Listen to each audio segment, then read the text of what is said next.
You're 9 years old, it's a Saturday, and your mother just opened the screen door, looked at you sitting on the couch, and said the 4 words that decided your entire afternoon. Go play outside. Not come back in an hour.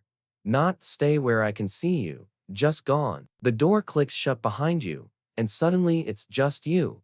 A bike with a banana seat, half a candy bar, and roughly 6 hours of unscheduled, unsupervised, and completely unaccountable time. No phone in your pocket. No GPS in your shoe. Nobody checking. You were, for all practical purposes, missing, and nobody considered that a problem. And maybe somewhere along the way, somebody told you that was reckless parenting, that you were basically feral, that kids today are safer, more supervised, more cared for, and you were just left to wander. Maybe you've quietly wondered if all those hours alone in the woods, or on the curb, or building something out of scrap wood nobody asked you to build, actually did something to you. Made you a little too comfortable being alone, a little too good at entertaining yourself instead of needing other people to do it for you. Like solitude isn't something you tolerate, it's somewhere you actually live. Here's what nobody told you. That wasn't neglect. That was training. In 1966, a psychologist named Julian Rotter published a concept that would quietly explain half your personality decades before you were born. He called it locus of control. Basically,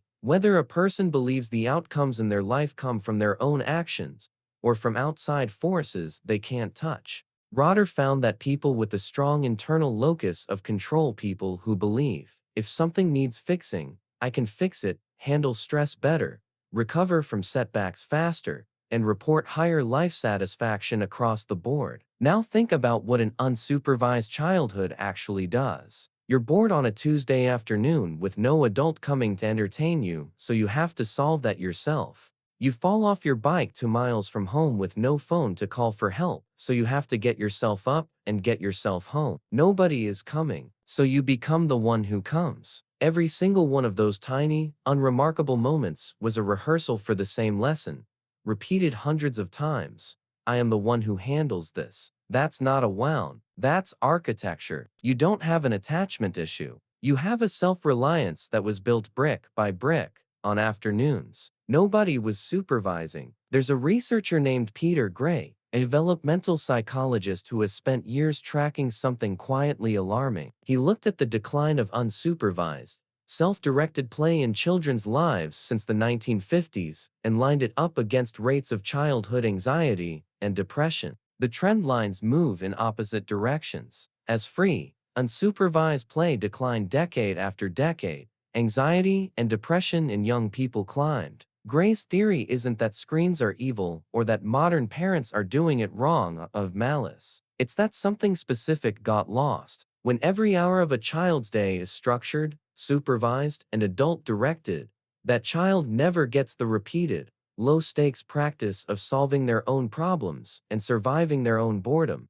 They never get to find out, on their own terms, that they're capable. If you grew up getting that kind of practice, getting lost, getting hurt a little, getting bored out of your mind, and figuring out what to do about it, drop a yes in the comments. I genuinely want to know how many of us there are. And this is where your specific era matters. If you were a kid in the 70s or 80s, your whole childhood ran on a single sentence. Be home when the streetlights come on. That was the entire safety system. No tracking app, no check-in text, a streetlight. You rode your bike to the edge of the neighborhood and passed it. Because nobody had drawn you a boundary, you had to figure out where the edge actually was. The television had 3 channels, and none of them were on during the day.